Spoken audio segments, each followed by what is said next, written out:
কিছু না বানাতে আদিলি কেন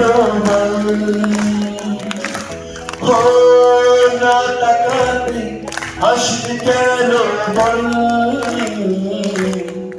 কিছু না বানাতে আদিলি। ভালো থাকবে। যদি ভালো লাগে ফেসবুক বা সোশ্যাল মিডিয়া রিভিউজ দেবেন, যদি পোস্ট না আর আত্মীয় সঙ্গে বলবেন যদি ভালো লেগে থাকে। অসংখ্য ধন্যবাদ। কবে আবার দেখা হবে জানি না, কিন্তু নতুন বছরে অনেক অনেক শুভেচ্ছা। ভালো থাকবেন এবং লড়াইটা বাংলা ছবির জন্য আমার জারি থাকবে। Thank you so much.